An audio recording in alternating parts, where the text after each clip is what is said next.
सर्वभूताय नमः सर्वव्यापिने नमः अनन्ताय नमः अनाश्रिताय नमः कृपाय शाश्वताय योगपीठ संसिताय संवत्सरमेवावृन्ध्ये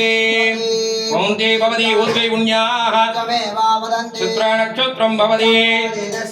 एतद् समर्प्यै மணிவளம் சுரக்க மன்னன் கோன்முறை அரசு குறைவில்லாத உயிர்கள் வாழ்க நான்மறை அரங்கல் ஓங்க நற்றவம் வேள்வி மல்க மேன்மை கொள் சைவநீதி விளங்குக உலகமெல்லாம் நம பார்வதி பதையே